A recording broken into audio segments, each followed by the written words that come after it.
ದಿನಗಳು ಉರುಳಿದವು. ಸೂರಿಯ ಕಾಲಿನ ಪಟ್ಟಿ ಬಿಚ್ಚಿದ ಡಾಕ್ಟ್ರು ಇಂದು ಸಂಜೆ ಅಥವಾ ನಾಳೆ ಮನೆಗೆ ಹೋಗಬಹುದೆಂದು ತಿಳಿಸಿದಾಗ ಅವನ ಸಂತೋಷಕ್ಕೆ ಪಾರವೇ ಇಲ್ಲ. 7-8 ದಿನಗಳಿಂದ ಒಂದೇ ಕಡೆ ಇದ್ದು ಆಸ್ಪತ್ರೆ ಬೇಸರ ತಂದಿತ್ತು. ಮನೆ ಸೇರಿ ಅಕ್ಕ, ಅಜ್ಜಿ, ಫ್ರೆಂಡ್ಸ್ ಎಲ್ಲರನ್ನೂ ಮಾತನಾಡಿಸುವ ಹುರುಪು ಮೈತುಂಬಿಕೊಂಡಿತ್ತು. ಡಿಸ್ಚಾರ್ಜ್ ಮಾಡುವ ಶುಭಗಳಿಗಾಗಿ ಕಾಯತೊಡಗಿದ ಸೂರಿ. ದಿನವೂ ಮಾತನಾಡಿಸಿ ಪಕ್ಕದ ಬೆಡ್ಡಿನ ಮುಕ್ತಾಬಾಯಿ, ಕೇಶವಣ್ಣ ದಂಪತಿ ಸೂರಿಗೂ ಆತ್ಮೀಯರಾಗಿದ್ದರು. ಪಾಠ ತಪ್ಪಿದ ಭಯವೂ ಕಾಡುತ್ತಿರಲಿಲ್ಲ ಅವನಿಗೆ. ಮೇಷ್ಟ್ರು ಪಕ್ಕದಲ್ಲೇ ಇದ್ದರಲ್ಲ. ಆಗಾಗ ಮಲಗಿದ್ದಲಿಂದಲೇ ಸೂರಿ ಪ್ರಶ್ನೆ ಕೇಳಿ ಕೇಶವಣ್ಣ ಉತ್ತರಿಸಿ ಇಬ್ಬರ ನಡುವೆ ಗುರು ಶಿಷ್ಯರ ಬಾಂಧವ್ಯ ಬೆಳೆದುಕೊಂಡಿತ್ತು. ಅವರೀಗ ಸೂರಿ ಪಾಲಿಗೆ ಕೇಶವಣ್ಣ ಸರ್. ಈಗ ಕೇಶವಣ್ಣ ಕೂಡ ಪೂರ್ತಿ ಹುಷಾರಾಗಿದ್ದರು. ತಾನೇ ಎದ್ದು ಬಾತ್ರೂಮಿಗೆ ಹೋಗಿ ಬರುವಷ್ಟು ಆರೋಗ್ಯ ಸುಧಾರಿಸಿತ್ತು. BP, ಶುಗರ್ ಆಗಾಗ ಏರುಪೇರಾಗುತ್ತಾ ಡಿಸ್ಚಾರ್ಜ್ ಆಗುವ ದಿನವನ್ನು ನೂಕುತ್ತಿತ್ತು. ಇತ್ತ ಮನೆ ಕಡೆ ಜಾನಕಮ್ಮ ತೀರಾ ಬೇಸರದ ಸ್ಥಿತಿಯಲ್ಲಿದ್ದರು. ವಯೋಸಹಜ ಆರೋಗ್ಯ ಸಮಸ್ಯೆಗಳು ಬಾಧಿಸುತ್ತಿದ್ದವು. ಮೈ ನೆರೆದ ಮೊಮ್ಮಗಳಿಗೆ ಒಂದು ದಿನವೂ ಸರಿಯಾಗಿ ಉಪಚಾರವಾಗಲಿ ಶಾಸ್ತ್ರವಾಗಲಿ ಮಾಡಲಾಗದೆ ಒಳಗೊಳಗೆ ಬೇಯುತ್ತಿದ್ದರು. ಮೈಲಿಗೆ ಇಲ್ಲದೆ ಪಾರಿ ದಿನನಿತ್ಯದ ಕೆಲಸಗಳನ್ನು ಮಾಡುತ್ತಿರುವುದು ಅವರ ಮನಸ್ಸಿಗೆ ಬಹಳ ನೋವು ತಂದಿತ್ತು. ಆಕ್ಷೇಪಿಸುವ ಮೈಗೆ ಮಾಡುವ ಶಕ್ತಿ ಇಲ್ಲದ್ದು ಎಲ್ಲಕ್ಕೂ ಬಾಯಿ ಮುಚ್ಚಿಕೊಂಡಿರುವಂತಾಗಿತ್ತು. ಜೊತೆಗೆ ಹಿಂದಿನ ಬದಿಯ ನರಸಜ್ಜಿಯನ್ನು ಕರೆತಂದು ಮನೆಯಲ್ಲಿಟ್ಟುಕೊಂಡು ಉಪಚಾರ ಮಾಡುತ್ತಿದ್ದ ಸೊಸೆಯ ಕ್ರಮ ಚೂರು ಹಿಡಿಸದೆ ಅದೇ ಸಿಟ್ಟಿಗೆ ಅಜ್ಜಿ ಕೈಯಲ್ಲಿ ಕಸಗುಡಿಸುವ, ತರಕಾರಿ ಬಿಡಿಸಿಡುವಂತಹ ಚಿಕ್ಕಪುಟ್ಟ ಕೆಲಸಗಳನ್ನು ಆಜ್ಞಾಪಿಸುತ್ತಾ ದರ್ಬಾರು ನಡೆಸುತ್ತಿದ್ದರು. ತಾನೇ ಹೋಗಿ ಕೈತೋಟದಲ್ಲಿದ್ದ ನಿತ್ಯ ಮಲ್ಲಿಗೆ, ನೀರಾಂಬರಿ ಹೂ ಬಿಡಿಸಿ ಪೂಜೆಯ ತಟ್ಟೆಯಲ್ಲಿಡುವುದು, ಗಿಡಗಳಿಗೆ ನೀರು ಹಾಕುವುದು, ಜಾನಕಮ್ಮ ಹೇಳಿದ್ದನ್ನೆಲ್ಲ ಚಾಚು ತಪ್ಪದೆ ಸಂತೋಷದಿಂದಲೇ ಅಜ್ಜಿ ಮಾಡುತ್ತಿದ್ದರು. ಯಾವುದಕ್ಕೂ ಇಲ್ಲ ಎನ್ನದಿರುವವರು ತರಕಾರಿ ತರಲು ಹೇಳಿದಾಗ ಮಾತ್ರ ನಿರಾಕರಿಸಿಬಿಟ್ಟಿದ್ದರು. ಜಾನಕಮ್ಮ ಏನೇ ಅಂದರೂ ಗೇಟಿನ ಹೊರಗೆ ಹೋಗಲು ಒಪ್ಪುತ್ತಿರಲಿಲ್ಲ ನರಸಜ್ಜಿ. ಸರೋಜ ಎಲ್ಲದಕ್ಕೂ ನಿರ್ಲಿಪ್ತಳು. ಆಸ್ಪತ್ರೆ ವಾಸ ಬಹಳಷ್ಟು ಪಾಠ ಕಲಿಸಿತ್ತು. ರೋಗಿಗಳ ನೋವು, ಅವಲಂಬನೆ ಒಂದು ಹಂತದವರೆಗಷ್ಟೇ ನಿಲುಕುವ ಡಾಕ್ಟರ್ ಮಿತಿ ಎಲ್ಲವೂ ರೋಗಿಗಳಿಗೆ ಧೈರ್ಯ ತುಂಬಿ ಮೊದಲಿನಂತಾಗಲು ಶ್ರಮಿಸುವ ವೈದ್ಯ ವೃತ್ತಿಯ ಬಗ್ಗೆ ಅತೀವ ಗೌರವವೀಗ. ಸಂಜೆ ಆಗುತ್ತಲೇ ಮತ್ತೊಮ್ಮೆ ಆಮೂಲಾಗ್ರವಾಗಿ ಪರೀಕ್ಷಿಸಿದ ಶ್ರೀಧರ್ ಡಾಕ್ಟರು ಡಿಸ್ಚಾರ್ಜ್ಗೆ ಬರೆದುಕೊಟ್ಟಿದ್ದರು. ಸರೋಜ ತಾನು ಚೀಟಿ ಹಾಕುತ್ತಿದ್ದ ರಾಮಣ್ಣನ ಅಂಗಡಿಯಿಂದ ದುಡ್ಡು ಹೊಂದಿಸಿ ತಂದಿದ್ದು ಭದ್ರವಾಗಿ ರವಿಕೆಯಲ್ಲಿನ ಪುಟ್ಟ ಪರ್ಸಿನಲ್ಲಿ ಕೂತಿತ್ತು. ಬಟ್ಟೆ ಬರೆ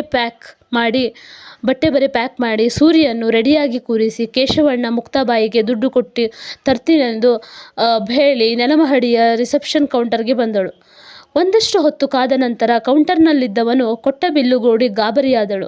ಎಲ್ಲ ಸೇರಿ 22,000 ರೂಪಾಯಿಗಳು. ಅವಳ ಹತ್ತಿರ ಇದ್ದದ್ದೇ 5,000. ನರ್ಸ್ ಆಸ್ಪತ್ರೆಯ ಅವರಿವರನ್ನು ಕೇಳಿ ಅಂದಾಜು ಎಷ್ಟು ದುಡ್ಡಾಗಬಹುದೆಂದು ಯೋಚಿಸಿ ತಂದಿದ್ದು. ಈಗೇನು ಮಾಡಲೆಂದು ತಲೆ ಓಡದೆ ಅಲ್ಲೇ ಫಾರ್ಮಸಿ ಮೆಟ್ಟಿಲ ಮೇಲೆ ಕುಂತುಬಿಟ್ಟಳು. ಇನ್ನೆಲ್ಲೂ ದುಡ್ಡು ಹುಟ್ಟದ ಬಗ್ಗೆ ಖಾತ್ರಿ ಇದ್ದಿದ್ದರಿಂದ ಕೊನೆಗೆ ಶ್ರೀಧರ್ ಡಾಕ್ಟರ್ ಹತ್ತಿರವೇ ಹೋಗಿ ಕೇಳೋಣವೆಂದು ಮನಸ್ಸು ಗಟ್ಟಿ ಮಾಡಿಕೊಂಡು ಎದ್ದೇಳುವಷ್ಟರಲ್ಲಿ ಡಿಸ್ಚಾರ್ಜ್ ಫೈಲನ್ನು ಹಿಡಿದು ಹುಡುಕುತ್ತಾ ಬಂದ ಮುಕ್ತಾಬಾಯಿ ಪೂರಾ ದುಡ್ಡು ಕಟ್ಟಿದ್ದ ರಸೀದಿಯನ್ನು ಕೈಯಲ್ಲಿಟ್ಟರು. ಬೆಟ್ಟದಂತಹ ಕಷ್ಟ ನಿಮಿಷಗಳಲ್ಲಿ ತಾನಾಗೆ ನಿವಾರಣೆ ಆಗಿದ್ದು ಅರೇ ಕ್ಷಣ ನಂಬಲಾಗಲಿಲ್ಲ ಸರೋಜಾಗಳಿಗೆ. ಅವಳ ಮನದ ಗೊಂದಲ ಅರ್ಥ ಆದವರಂತೆ, ಇದು ನಮ್ಮಿಬ್ಬರ ಬೆಡ್ಡಿನ ಟೋಟಲ್ ಬಿಲ್. ಒಟ್ಟಿಗೆ ಹಾಕಲು ತಿಳಿಸಿದ್ದೆ. ನಮ್ಮ ಯಜಮಾನರದು ಈಗಲೇ ಡಿಸ್ಚಾರ್ಜ್ ಎಂದು ಮಂದಹಾಸ ಬೀರುತ್ತಾ ವಾರ್ಡಿನತ್ತ ನಡೆದರು ಮುಕ್ತಾಬಾಯಿ. ಜೊತೆಗೆ ನಡೆದವಳು ಸಾಮಾನು ಹಿಡಿದು ವಾರ್ಡ್ ಬಾಯ್ ಹತ್ತಿರ ಸೂರಿ ನಿಂತಿದ್ದು ಗಮನಿಸಿ ಬೇಗನೆ ಒಳ ಹೋಗಿ ಎಲ್ಲ ಬೆಡ್ಡಿನ ರೋಗಿಗಳಿಗೂ ಹೇಳಿ ಬಂದಳು. ಕೊನೆ ಬೆಡ್ಡಿನ ತಾತನ ಹತ್ತಿರ ಹೋಗಿ ಹೇಳಿ ಮತ್ತೆ ಬರುತ್ತೇನೆ ತಾತ ಎಂದು ನಮಸ್ಕರಿಸಿದಾಗ ಅವರ ಕಣ್ಣಲ್ಲಿ ನೀರು ಹರಿಯಿತು. ಹೆತ್ತ ಮಕ್ಕಳು ಕೇಳಿದಾಗಲೆಲ್ಲ ದುಡ್ಡು ಇಸಿದುಕೊಂಡು ಮಜಾ ಮಾಡಿದವರು ಇಲ್ಲದ ಅಕ್ಕರೆ, ಪರಿಚಯವೇ ಇಲ್ಲದ ಈ ಹೆಣ್ಣು ಮಗಳಿಗೆ ಇದೆಯಲ್ಲ ಎಂದು ಮರುಗಿದರು. ಹೃದಯ ತುಂಬಿ ಹೋಗಿ ಬಾ ಎಂದು ಹರಸಿತು ಆ ಹಿರಿಜೀವ. ಪಕ್ಕದ ಮನೆ ರಾಜಮ್ಮ ಪಾರಿಯ ಕೈಯಲ್ಲಿ ಆರತಿ ಮಾಡಿಸಿ ಮಗನನ್ನು ಒಳಗೆ ಕರೆದುಕೊಂಡು ಬಂದಳು ಸರೋಜ. ಸೂರಿ ಹೊಸ ಮನೆಯನ್ನು ನೋಡುವಂತೆ ಗೋಡೆ ನೆಲವನ್ನೆಲ್ಲ ನೋಡಿ ಖುಷಿಯಾಗಿ ಮುಟ್ಟಿ ನೋಡಿ ಆನಂದಿಸಿದ. ಮನೆಗೆ ಬಂದ ಮೊಮ್ಮಗನನ್ನು ಕಂಡು ಗಳಗಳನೆ ಅತ್ತರು ಜಾನಕಮ್ಮ. ಎಷ್ಟು ಸಣ್ಣ ಆಗಿದೆಯಲ್ಲೋ ಕಂದ, ಪಾಪಿ ನಾನು. ಈ ಹಾಳು ಮೊಣಕಾಲು ಸೊಂಟ ನೋವಿಂದ ಎಲ್ಲೂ ಹೆಚ್ಚು ಓಡಾಡೋಕ್ಕಾಗ್ತಿಲ್ಲ. ಚೆನ್ನಾಗಿದೆಯೇನೋ ಸೂರಿ? ಮೊಮ್ಮಗನ ಗಲ್ಲ ಕೆನ್ನೆ ತಡವಿ ಮುದ್ದಾಡಿದರು. ಅದೇನು ಕರ್ಮಾನೋ, ಈ ಮನೆಯಲ್ಲಿ ಗಂಡು ಮಕ್ಕಳಿಗೆ ಗ್ರಹಚಾರ. ಸಾಲಾಗಿ ಬರೀ ಮುಂಡೇರೇ ಇದಾವೆಲ್ಲ ಮನೆಯಲ್ಲಿ.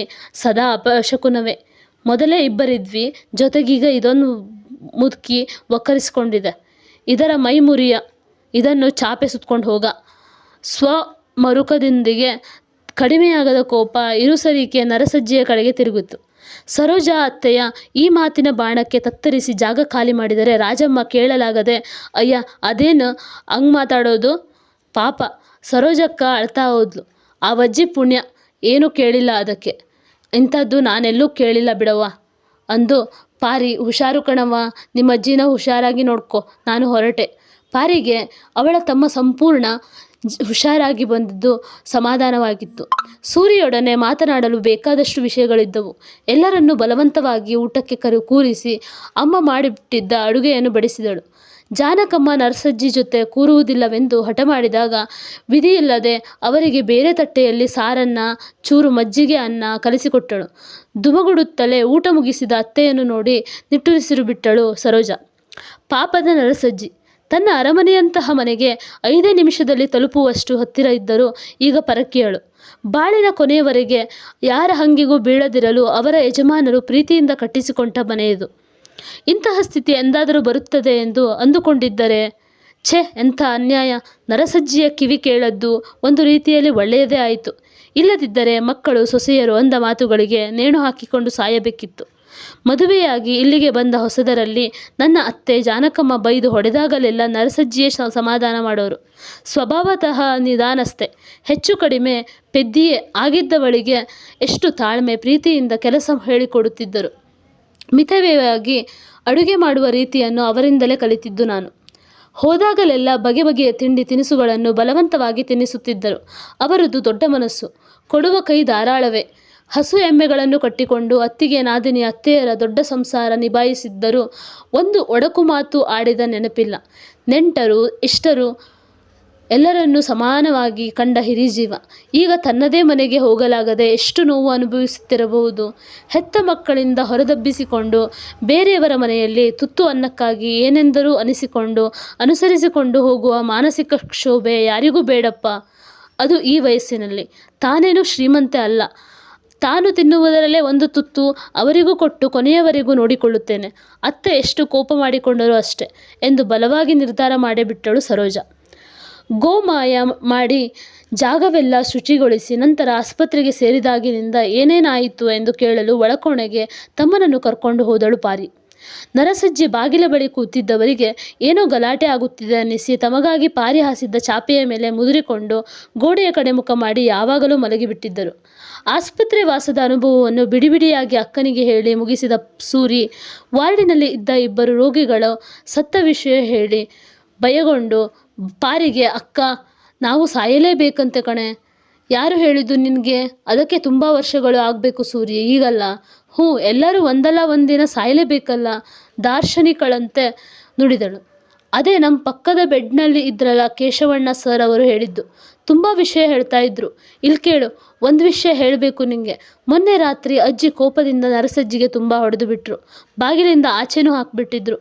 ಆಮೇಲೆ ಏನಾಯಿತು ಏನೋ, ಸುಮ್ಮನೆ ಆಗಿದ್ದಾರೆ. ಅಮ್ಮಂಗೆ ಹೇಳಬಾರ್ದು ಅಂದಿದ್ದಾರೆ. ನೀನು ಹೇಳಬೇಡ ಆಯಿತಾ? ಹೌದೇನೆ? ಬೆಳಗಿನ ಜಾವ ಬೇಗ ಎದ್ದವಳೆ ಮಗನನ್ನು ಕರೆದುಕೊಂಡು ಗೇಟಿನಾಚೆ ಬಂದಳು ಸರೋಜ. 1-2 ಕಿಲೋಮೀಟರ್ವರೆಗೂ ನಡೆದು ಮುಖ್ಯ ರಸ್ತೆ ದಾಟಿ ಯದ್ವಾ ತದ್ವಾ ಒತ್ತಾಗಿ ಬೆಳೆದಿದ್ದ ಮರಗಳ ಕಡೆ ಸಾಗಿದಳು. ಪೂರ್ಣ ಬೆಳಕಾಗದೆ ಅಲ್ಲಲ್ಲಿ ಕತ್ತಲಿತ್ತು. ಇಬ್ಬರೂ ಸೇರಿ ಮರಗಳ ಕೆಳಗಡೆ ಬಿದ್ದಿದ್ದ ಒಣಗಿದ ಚಿಕ್ಕ ಸೈಜಿನ ರೆಂಬೆ ಕೊಂಬೆಗಳನ್ನು ಪುರುಳೆಗಳನ್ನು ಆರಿಸತೊಡಗಿದಳು. ಸುಮಾರು ದೊಡ್ಡ ಗುಡ್ಡೆ ಆದಾಗ ಹೊರೆಗಳನ್ನು ಹಗ್ಗದ ತುಂಡುಗಳಲ್ಲಿ ಬಲವಾಗಿ ಕಟ್ಟಿ ತಂದಿದ್ದ 2 ದೊಡ್ಡ ಗೋಣಿ ಚೀಲಗಳಲ್ಲಿ ತುಂಬಿಸಿ ತಲೆಯ ಮೇಲಿಟ್ಟುಕೊಂಡು ಮನೆಯ ಕಡೆ ಹೊರಟರು. ಮನೆ ಸೇರುವ ವೇಳೆಗೆ ಪಾರಿ ಮನೆಯಾಚೆ ಗುಡಿಸಿ ನೀರು ಹಾಕಿ ರಂಗೋಲಿ ಬಿಡಿಸುತ್ತಿದ್ದಳು. ತಮ್ಮನ ತಲೆ ಮೇಲಿದ್ದ ಹೊರೆಯ ಚೀಲವನ್ನು ನೋಡಿ, ಏನಮ್ಮ ಈ ಕೆಲಸಕ್ಕೆ ಸೂರಿನ ಕರ್ಕೊಂಡು ಹೋಗಿದ್ಯಾ? ಈಗ ತಾನೇ ಹುಷಾರಾಗಿದ್ದ ಪಾಪ, ನಾನು ಬರ್ತಾ ಇದ್ನಲ್ಲ ಅನ್ನುತ್ತಾ ಒಂದೊಂದಾಗಿ ಇಳಿಸಿಕೊಂಡಳು. ಅವಳ ಆತಂಕ ನೋಡಿ ನಕ್ಕ. ಸರೋಜ, ಆಯಿತು ಬಿಡು, ನಡಿ ನಡಿ, ನಿನ್ನ ತಮ್ಮಂಗೆ ಏನೂ ಕಷ್ಟ ಆಗಿಲ್ಲ. ಬಚ್ಚಲು ಮನೆ ಒಳಗೆ ಪುರುಳೆ ತುಂಬಿಸು. ಸ್ನಾನ ಪೂಜೆ ಅಡಿಗೆ ಮಾಡಿದ ನಂತರ ವಿಪರೀತ ಕೆಲಸ ಇದೆ. ಬಾಕಿ ಇರೋ ಆರ್ಡರ್ಗಳನ್ನು ಮುಗಿಸಿಕೊಡಬೇಕು, ಅವಸರಿಸಿದಳು. ಗೇಟು ಹಾಕಿ 3 ಒಳ ಬಂದಾಗ ಜೋರು ಗಲಾಟೆ ಕೇಳಿಸಿ ಕಟ್ಟಿಗೆ ಹೊರೆಗಳ ಚೀಲ ಅಲ್ಲೇ ಹಾಕಿ ಹಿತ್ತಲಿಗೆ ಧಾವಿಸಿದರು. ಇವರಿಗೆ ಬೆನ್ನು ಮಾಡಿ ಬಾವಿಯ ಪಕ್ಕಕ್ಕೆ ನಿಂತಿದ್ದವರ ಮಧ್ಯೆ ಏನೋ ವಾಗ್ವಾದ ನಡೀತಿತ್ತು. ನರಸಜ್ಜಿ ಬೆನ್ನು ಮತ್ತಷ್ಟು ಬಾಗಿಸಿ ಮೆತ್ತಗೆ ಬೇಡಿಕೊಳ್ಳುತ್ತಿದ್ದರು. ಹೊಡಿಬೇಡಮ್ಮ, ಏನು ಕೆಲಸ ಹೇಳ್ತೀಯೋ ಎಲ್ಲ ಮಾಡ್ತೇನೆ. ಮಾಡ್ತೀಯಾ? ಮಾಡ್ದೆ ಏನು? ಈಗ ಪೂಜೆಗೆ ಏನೇ ಮಾಡಲಿ, ಎಲ್ಲ ಹೂವು ನೆಲಕ್ಕೆ ಹಾಕಿದೆಯಲ್ಲ, ಕೀಳ್ಜಾತಿ ನರಸಿ, ನಿನ್ನ ಮನೆ ಕಾಯುವಾಗ ಹೆತ್ತ ಮಕ್ಕಳಿಗೂ ಬೇಡದ ನಿನ್ನನ್ನು ಈ ಸುಪ್ನಾತಿ ಮನೆ ಒಳಗೆ ತಂದಿಟ್ಕೊಂಡಿದ್ದಾಳೆ, ದರಿದ್ರ ಮುಂಡೆ. ಅಜ್ಜಿಗೆ ಕಿವಿ ಕೇಳುವುದಿಲ್ಲವೆಂದು ಮೂತಿ ತಿವಿದು ಮೈ ಮೇಲೆ ಪ್ರಜ್ಞೆ ಇಲ್ಲದಂತೆ ಜೋರಾಗಿ ಅರಚುತ್ತಿದ್ದ ಜಾನಕಮ್ಮನ ಆರ್ಭಟಕ್ಕೆ ಮೂವರು ಬೆದರಿ ಬಾಗಿಲ ಸಂದಿಯಲ್ಲಿ ನಿಂತು ನೋಡತೊಡಗಿದರು. ಅತ್ತೆ ಏನೋ ಅಭಿನಯಿಸಿ ಕೇಳಿದ್ದು ಅರ್ಥ ಆಗಲಿಲ್ಲ ಸರೋಜಾಳಿಗೆ. ಅಜ್ಜಿ ಏನಂದರೋ ರೋಷದಿಂದ ಅಜ್ಜಿಗೆ ಮಡಿಕೋಲಿನಿಂದ ಬೆನ್ನ ಮೇಲೆ ಹೊಡೆದ ಜಾನಕಮ್ಮನಿಗೆ, ನನಗಿಂತ ಜಾಸ್ತಿ ಮರ್ಯಾದೆ ಆಗೋಗಿದೆ ಈ ಮನೆಯಲ್ಲಿ ಅಲ್ವೇನೆ, ನಾನು ಹೇಳಿದ್ದು ಏನು ಮಾಡಿದೆ ಕಿರುಚಿದರು. ವಯಸ್ಸಾಯ್ತಲ್ಲ, ಕೈ ಜಾರೋಯ್ತು ಜಾನಕಮ್ಮ, ನೀನು ಹೇಳಿದ್ದೆಲ್ಲ ಮಾಡ್ತೀನಿ, ಆದರೆ ಇದೊಂದು ದಯವಿಟ್ಟು ಬಿಟ್ಬಿಡಮ್ಮ, ನಿನ್ನ ಕೈ ಮುಗಿತೀನಿ ಎಂದರು ನರಸಜ್ಜಿ. ಕೈ ಮುಗಿದುಕೊಂಡು ದುಃಖಿಸುತ್ತಿದ್ದ ನರಸಜ್ಜಿಯನ್ನು ಕನಕಾಂಬರ ಗಿಡದ ಮೇಲೆ ಒರಟಾಗಿ ನೂಕಿ ಅಷ್ಟೇ ವೇಗವಾಗಿ ಸಂಡಾಸಿಗೆ ಹೋದವರನ್ನು ಆಶ್ಚರ್ಯದಿಂದ ನಿರುಕಿಸಿದವು 3 ಜೊತೆ ಕಂಗಳು. ಸರೋಜಾಬಾಯಿ ಮೇಲೆ ಬೆರಳಿಟ್ಟು ಮಾತಾಡಬೇಡಿ ಎಂದು ಮಕ್ಕಳಿಗೆ ಸನ್ನೆ ಮಾಡಿ ಒಳಗೆ ಕರೆದುಕೊಂಡು ಬಂದಳು. ಇಬ್ಬರಿಗೂ ಕೆಲ ಸೂಚನೆಗಳನ್ನು ಕೊಟ್ಟು ಪಾರಿಗೆ ಅಜ್ಜಿಯ ಪರಿಸ್ಥಿತಿ ನೋಡಲು ತಿಳಿಸಿದಳು. ಸೂರಿಗೆ ಒಂದೆರಡು ಕಟ್ಟು ಹೊರೆಯನ್ನು ಎತ್ತಿಕೊಂಡು ಹಂಡೆ ಒಲೆ ಹಚ್ಚಲು ಹೇಳಿ ತಾನು ಮನೆ ಸ್ವಚ್ಛಗೊಳಿಸಲು ಆರಂಭಿಸಿದಳು. ಆಯ ತಪ್ಪಿ ಗಿಡಗಳ ಮೇಲೆ ಬಿದ್ದಿದ್ದರಿಂದ ನರಸಜ್ಜಿ ಏಳಲಾಗದೆ ಒದ್ದಾಡುತ್ತಿದ್ದರು. ಪಾರಿ ಅವರ ಕೈ ಹಿಡಿದು ಮೆಲ್ಲಗೆ ಎಬ್ಬಿಸಿ ಒಗೆವ ಕಲ್ಲಿನ ಮೇಲೆ ಕೂರಿಸಿ ಬಟ್ಟೆಗೆ ಅಂಟಿದ್ದ ಮಣ್ಣನ್ನು ಚೆನ್ನಾಗಿ ಕೊಡವಿ ಅಳುತ್ತಿದ್ದವರ ಕಣ್ಣೀರು ಒರೆಸಿದಳು. ಕಣ್ಣಲ್ಲೇ ಧೈರ್ಯ ತುಂಬಿದವಳು ಬಚ್ಚಲು ಮನೆಗೆ ಓಡಿ ಒಲೆಯ ಬೂದಿಯಲ್ಲಿ ಕೈ ಹಾಕಿ ಸಿಕ್ಕ ಚಿಕ್ಕ ಇಜ್ಜಲಿನ ತುಂಡೊಂದನ್ನು ಕೊಡವಿ ಅಜ್ಜಿಯ ಕೈಯಲ್ಲಿಟ್ಟಳು. ಹಲ್ಲುಜ್ಜಿ ಬನ್ನಿ ಎಂದು ಮೂಕ ಭಾಷೆಯಲ್ಲಿ ತಿಳಿಸಿ ನೀರು ತುಂಬಿಸಿದ ತಾಮ್ರದ ತಂಬಿಗೆ ಅವರ ಪಕ್ಕದಲ್ಲಿಟ್ಟು ಜಾನಕಮ್ಮನಿಗೆ ಕಾಣದ ಹಾಗೆ ಹಿತ್ತಲಿನಿಂದ ಒಳಕೋಣೆ ಸೇರಿಸಿಕೊಂಡಳು ಪಾರಿ. ಚಾಪೆ ದಿಂಬು ಕೊಡವಿ ಬೇಗ ಬೇಗ ಮನೆ ಸ್ವಚ್ಛಗೊಳಿಸುತ್ತಿದ್ದ ಸರೋಜಾಳ ಮನಸ್ಸು ದುಃಖದಲ್ಲಿ ಮುಳುಗಿತ್ತು. 68 ವರ್ಷಗಳಿರಬೇಕು ಅತ್ತೆಗೆ. ಆ 80 ವಯಸ್ಸಿನ ಅಜ್ಜಿಗೆ ಹೊಡೆಯಲು ಹೇಗಾದರೂ ಮನಸ್ಸು ಬರುತ್ತದೆ. ತಾನೇನಾದರೂ ಈಗ ಅಜ್ಜಿಯ ಪರ ನಿಂತರೆ ಪರಿಸ್ಥಿತಿ ಇನ್ನೂ ಕೆಟ್ಟದಾಗಬಹುದು. ಅತ್ತೆ ಮೊದಲಿಂದಲೂ ಹಠಮಾರಿಯೇ. ಏಥಿ ಅಂದರೆ ಪ್ರೇತಿ ಅಂತಾರೆ. ಮದುವೆಯಾಗಿ ಬಂದ ಹೊಸತಿನಲ್ಲಿ ಒಂದಷ್ಟು ವರ್ಷ ತನಕ ಕೊಟ್ಟ ಕಾಟಗಳು ಒಂದೇ ಎರಡೇ. ಪ್ರತಿಯೊಂದಕ್ಕೂ ಶಿಕ್ಷೆ ಕಾದಿರುತ್ತಿತ್ತು. ಅಕ್ಕಪಕ್ಕದವರೊಂದಿಗೆ ಮಾತಾಡಿದ್ದಕ್ಕೆ, ಒಗೆದ ಬಟ್ಟೆ ಕೊಳೆ ಸರಿಯಾಗಿ ಹೋಗಿಸಿದ್ದಕ್ಕೆ, ಜೋರಾಗಿ ನಕ್ಕಿದ್ದಕ್ಕೆ, ಒಂದು ವರಮಹಾಲಕ್ಷ್ಮಿ ಹಬ್ಬದ ದಿನ ತುಸು ತಡವಾಗಿ ಎದ್ದಿದ್ದಕ್ಕೆ, ಹಾಕಿದ್ದ ಮೊಗಚೆಕಾಯಿನ ಬರೆಯ ಗುರುತು ಬಲತೋಳ ಮೇಲೆ ಇನ್ನೂ ಇದೆ. ಬಹಳಷ್ಟು ದಿನಗಳು ಹೊಟ್ಟೆ ತುಂಬ ಊಟವೂ ಹಾಕದ ನರಳಿಸಿದ್ದರು. ಅದೇನು ಸಂತೋಷ ಸಿಗುತ್ತಿತ್ತೋ ಗೊತ್ತಿಲ್ಲ. ಬೆಳಗಿಂದ ಬೈಗಿನವರೆಗೂ ಒಂದೇ ಸಮನೆ ನಿರ್ವಂಚನೆಯಿಂದ ದುಡಿದರೂ ಕೊಂಕು ಮಾತು ತಪ್ಪುತ್ತಲೇ ಇರಲಿಲ್ಲ. ಒಮ್ಮೆ ಇದೇ ನರಸಜ್ಜಿ ಮನೆಯಲ್ಲಿ ಆಸೆಪಟ್ಟು ಒಂದೆರಡು ಒಬ್ಬಟ್ಟು ತಿಂದು ಬಂದಿದ್ದಕ್ಕೆ ಕೋಣೆ ಬಾಗಿಲು ಹಾಕಿ ಮೆಣಸಿನಕಾಯಿ ಘಾಟಿನ ಹೊಗೆಯ ಶಿಕ್ಷೆ ಕೊಟ್ಟದ್ದು ಹೇಗೆ ತಾನೇ ಮರೆಯಲಿ. ಇಡೀ ರಾತ್ರಿ ಕೆಮ್ಮಿ ಸಾಕಾಗಿತ್ತು. ಗಂಡನು ನೆತ್ತಿಗೆ ಹತ್ತಿದ್ದ ಕಾರ ತಹಬದಿಗೆ ಬರದೆ ಗಂಡನು ಬಹಳ ನೊಂದುಕೊಂಡು ಬಸುರಿ ಏನೋ ಪಾಪ ಆಸೆಗೆ ತಿಂದು ಬಂದರೆ ಇಂತಹ ಶಿಕ್ಷೆ ಏನಮ್ಮ ಎಂದು ಸಂಕಟಪಟ್ಟಿದ್ದರು. ಬ್ರಾಹ್ಮಣರಾಗಿ ಇತರ ಜಾತಿಯ ಮನೆಯಲ್ಲಿ ತಿನ್ನಬಹುದೇನು ಎಂದು ಕೂಗಾಡುತ್ತಾ ಅತ್ತೆ ಹೆಂಡತಿಗೆ ಬುದ್ಧಿ ಹೇಳದ ನೀನಂತ ನಾಮರ್ದನೋ ಎಂದಾಗ ಮಾತಿಗೆ ಮಾತು ಹತ್ತಿಕೊಂಡು ಜಗಳ ಜೋರಾಗ್ಬಿಟ್ಟಿತ್ತು. ಎಂದೂ ತಾಯಿಗೆ ಬಾಯಿ ಕೊಡದ ಮಗ ಹೆಂಡತಿಯನ್ನು ವಹಿಸಿ ಮೊದಲ ಬಾರಿಗೆ ಅಷ್ಟು ಮಾತಾಡಿದ್ದು ಅತ್ತೆಯ ಕೋಪದ ಅಗ್ನಿಗೆ ತುಪ್ಪ ಸುರಿದಂತಾಗಿ ಆ ಕೋಪ ತನ್ನ ಮೇಲೆ ತಿರುಗಿ ಮತ್ತಷ್ಟು ಒದೆಗಳು ಬಿದ್ದಿದ್ದವು. ಇನ್ನು ಸಾಕಮ್ಮ, ಹೊಡಿಬೇಡ, ಅವಳು ಬಸುರಿ ಎಂದು ಗಟ್ಟಿಯಾಗಿ ಕೈ ಹಿಡಿದು ಒರಟಾಗಿಯೇ ಗದರಿಸಿದ. ಮಗನ ರೀತಿಗೆ ಬೆಂಕಿಯೇ ಆಗಿದ್ದರು ಅತ್ತೆ. ಅವಮಾನ ಸಹಿಸದೆ ಸೀದಾ ಹಿತ್ತಲಿಗೆ ಓಡಿ ಬಾವಿಗೆ ಹಾರಿಕೊಳ್ಳಲು ಕಟ್ಟೆಯ ಮೇಲೆ ನಿಂತು ಬಿಟ್ಟಿದ್ದರು. ಅಕ್ಕಪಕ್ಕದ ಎಲ್ಲರೂ ದೋಂಬಿ ಸೇರಿ ತಲೆಗೊಂದು ಕಾಲಿಗೊಂದು ಮಾತಾಡಲು ಶುರುವಾಗಿತ್ತು. ಅಮ್ಮ ಅವರ ಗಂಡ, ಇಂತಹ ಮಕ್ಕಳು ಬೇಕಾ? ಹೆತ್ತ ತಾಯಿ ಮಾತು ಕೇಳದ ಇಂತಹ ಮಕ್ಕಳು ಇದ್ದರೆಷ್ಟು ಸತ್ತರೆಷ್ಟು? ಸೊಸೆ ನಸುಗೊನ್ನೆಕೆ ಆಯಿ ಗಂಡನ ಕಿವಿ ಚುಚ್ಚಿದ್ದಾಳೆ ಎಂದೆಲ್ಲ ಅವರ ಮನಸ್ಸಿಗೆ ಬಂದ ತೀರ್ಪು ಕೊಡಲು ಶುರು ಮಾಡಿದ್ದರು. ಎಲ್ಲರ ಮುಂದೆ ಗಂಡ ಸೋತು ತಾಯಿಗೆ ಕೈಕಾಲು ಮುಗಿದು ಇನ್ನೆಂದೂ ಏನೂ ಪ್ರಶ್ನಿಸಲಾರೆ, ಒಂದು ಮಾತು ಹೇಳಲಾರೆ ಎಂದು ಮಾತು ಕೊಟ್ಟ ಮೇಲೆಯೇ ಬಾವಿಕಟ್ಟೆ ಮೇಲಿಂದ ಅತ್ತೆ ಇಳಿದದ್ದು. ಸುತ್ತಲಿನ ಜನರ ಮುಂದೆ ಮರ್ಯಾದೆ ಹೋಗಿ 1 ವಾರ ಮನೆಯಿಂದ ಹೊರಗೆ ಕಾಲಿಡದೆ ಗಂಡ ನೊಂದು ಬೆಂದಿದ್ದರು. ಮಾವನು ನಿಧಾನಸ್ಥರೆ. ಹೆಂಡತಿಯ ಆಟಾಟೋಪಕ್ಕೆ ಹೆದರಿ ಬಾಯಿ ಮುಚ್ಚಿಕೊಂಡೇ ಜೀವಿಸಿದ್ದರು.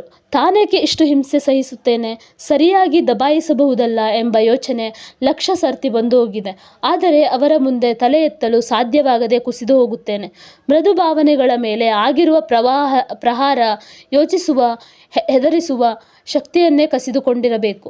ಯಾವಾಗಲೂ ಭಯ ಭಯ ಭಯ ಚೂರುಪಾರು ಧೈರ್ಯ ಸಾಂತ್ವನ ಕೊಡಬಹುದಿದ್ದ ಮಾವ ಗಂಡ ಎರಡೂ ಜೀವಗಳು ತನ್ನ ಪಾಲಿಗಿಲ್ಲವಾ ಆಗಿ ಮಕ್ಕಳು ದೊಡ್ಡವರಾಗುತ್ತಾ ಈ ಭಯ ಮತ್ತಷ್ಟು ಹೆಚ್ಚಾಗಿತ್ತು. ತೀರಾ ಇತ್ತೀಚೆಗಷ್ಟೇ ಅತ್ತೆ ಎದುರಿಗೆ ನಿಂತು ಒಂದೆರಡು ಮಾತು ಜೋರಾಗಿ ಆಡಿದ್ದು ನನ್ನ ನೋವು ಕೇಳಲಾದರೂ ಯಾರಿದ್ದಾರೆ? ಹಿಂದೆ ಮುಂದೆ ಯಾರೂ ಇಲ್ಲದ ತಬ್ಬಲಿ ನಾನು. ತಾಯಿ ಇಲ್ಲದ ತವರು ಯಾವತ್ತೂ ಮುಚ್ಚೆ ಹೋಗಿದೆ. ಅಗಲಿದ ಅಮ್ಮನ ನೆನಪಾಗಿ ಕಣ್ಣೀರು ತುಂಬಿಕೊಂಡಳು ಸರೋಜ. ಅದರ ಜೊತೆಯಲ್ಲೇ ಅಮ್ಮನ ಪ್ರೀತಿ ಕೊಟ್ಟ ಮುಕ್ತಾಬಾಯಿ ನೆನಪಾಗಿ ಮೈ ಮನಕ್ಕೆಲ್ಲ ತಂಪಾದ ಜೀವಜಲ ಹರಿದಂತಾಯಿತು. ಹೌದು, ಅವರಿಗೂ ಅವರಮ್ಮ ಅನ್ಯಾಯ ಮಾಡಿದರು. ಕೇಶವಣ್ಣ ಅಷ್ಟು ದೊಡ್ಡ ಶ್ರೀಮಂತರಾದರೂ ಸರಿಯಾಗಿ ಅವರಿಗೂ ತಾಯಿ ಪ್ರೀತಿ ಸಿಗಲಿಲ್ಲವಂತೆ. ಯಾಕೆ ದೇವರು ನಮ್ಮಗಳ ವಿಷಯದಲ್ಲಿ ಇಷ್ಟು ನಿಷ್ಕರುಣಿ? ಈ ದೇವರು ಇರುವುದು ನಿಜವೇನಾ ಎಂದು ಕೋಪಗೊಂಡಳು. ಒಡನೆಯೇ ತಪ್ಪ ಎಂದು ಕೆನ್ನೆ ಬಡಿದುಕೊಂಡು ನಾವೆಲ್ಲ ಒಂದೇ ದೋಣಿಯ ಪಯಣಿಗರು, ಅಂತೆಯೇ ನಮ್ಮನ್ನೆಲ್ಲ ಸೇರಿಸಿದ್ದಾನೋ ಏನೋ ದೇವರ ಆಟ ಬಲ್ಲವರಾರು. ನಿಟ್ಟುಸಿರು ಬಿಟ್ಟು ಎಂದಿನಂತೆ ತನಗೆ ತಾನೇ ಸಮಾಧಾನ ಮಾಡಿಕೊಂಡು ಒಗೆದ ಟವಲ್ ಹಿಡಿದು ಸ್ನಾನಕ್ಕೆ ಹೊರಟಳು. ಸರೋಜಾಳಿಗೆ ಪಕ್ಕದ ಮನೆ ರಾಜಮ್ಮ ಹೇಳಿದ ವಿಷಯ ತಲೆ ತಿನ್ನುತ್ತಿತ್ತು. ಅಂಗಡಿ ಶೆಟ್ಟರು ಅಯ್ಯಂಗಾರ್ ಬೇಕರಿಯವರು ಒಪ್ಪಿಕೊಂಡಿದ್ದ ಆರ್ಡರ್ ಬೇಡ ಎಂದು ಹೇಳಿ ಹೋಗಿದ್ದರು. ಪೇಪರ್ ಹಾಕಲು ಬೇರೆ ಹುಡುಗ ನೇಮಿಸಿಕೊಂಡಿದ್ದ ಜೇಮ್ಸ್. ಇನ್ನು ಸೂರಿ ಬರುವುದು ಬೇಡ ಅಂತಲೂ ಹೇಳಿದ್ದ. ಅಲ್ಲಿಂದ ಬರುತ್ತಿದ್ದ ಚೂರುಪಾರು ದುಡ್ಡು ಇನ್ಮೇಲೆ ಇಲ್ವಲ್ಲ, ಇನ್ನು ಜೀವನಕ್ಕೇನು ಮಾಡಲಿ ಎಂದು ಯೋಚಿಸಿದವಳಿಗೆ ತಟಕ್ಕನೆ ಒಂದು ಯೋಜನೆ ಮನಸ್ಸಲ್ಲಿ ಹಾದು ಹೋಗಿ ವ್ಯವಸ್ಥಿತವಾಗಿ ಮಾಡುವ ಹುರುಪು ಹುಟ್ಟಿಕೊಂಡಿತು. ದೇವರಿಗೆ ದೀಪ ಹಚ್ಚಿ ಧ್ಯಾನಮಗ್ನನಾಗಿದ್ದ ಅತ್ತೆಯ ಮುಂದೆ ಗಿಡದಲ್ಲಿ ಮಿಕ್ಕಿದ್ದ ಒಂದಷ್ಟು ಹೂಗಳನ್ನು ಬಿಡಿಸಿ ತಂದು ತಟ್ಟೆಯಲ್ಲಿಟ್ಟಳು. ಒಲೆಗೂಡಿನ ಬಳಿ ತೆರಳಿ ಕಣ್ಣಿಗೆತ್ತಿಕೊಂಡು ಸೌದೆಗಳನ್ನು ಬಿಡಿಸಿ ಜೋಡಿಸಿ ಕುಕ್ಕರ್ ಏರಿಸಿದಳು. ಅತ್ತೆಗೆ ಇಷ್ಟವಾದ ಬಿಸಿಬೇಳೆ ಬಾತ್ ಮಾಡಲು ರೋಸ್ಟು ಕಾಫಿಗಿಡೆ. ಯಾಕೋ ಮೈಕೈ ನೋವು ಆಯಾಸ ಅಂದರು ಅತ್ತೆ. ಕೋಲಿನಿಂದ ಹೊಡೆದು ಬಂದವರಿಗೆ ಇಷ್ಟು ನೋವಾಗಿದ್ದರೆ ಹೊಡೆಸಿಕೊಂಡವರ ಸ್ಥಿತಿ ಹೇಗಿರಬಹುದು ಎಂದು ಮರಗಿ ಇನ್ನೊಂದು ಒಲೆ ಹಚ್ಚಿ ಫಿಲ್ಟರ್ಗೆ ಕಾಫಿ ಪುಡಿ ಹಾಕಿ ಡಿಕಾಕ್ಷನ್ ಹಾಕಿದಳು. ಹಾಲು ತೆಗೆದುಕೊಂಡು ಬರಲು ಸೂರಿಗೆ ಕೂಗಿ ಹೇಳಿ ಗೋಡೆಗೆ ಸಿಗಿಸಿದ್ದ ಬ್ಯಾಗಿನಿಂದ ದುಡ್ಡು ಕೊಡಲು ಎದ್ದು ಬಂದವಳು ಬಾಗಿಲ ಒಳಗೆ ಕಾಲಿಟ್ಟವರನ್ನು ಕಂಡು ದಿಗ್ಭ್ರಾಂತಳಾದಳು. ಹಾಗಾದರೆ ಅವ್ರ ಮನೆಗೆ ಯಾರು ಬಂದಿದ್ದಾರೆ ಅನ್ನೋದನ್ನು ನಾವು ಮುಂದಿನ ಎಪಿಸೋಡ್ನಲ್ಲಿ ತಿಳಿಯೋಣ. ಹಾಗಾದರೆ ಈ ಕತೆ ಇಷ್ಟ ಆದರೆ ಲೈಕ್ ಮಾಡಿ, ಶೇರ್ ಮಾಡಿ, ಸಬ್ಸ್ಕ್ರೈಬ್ ಮಾಡಿ. Thank you.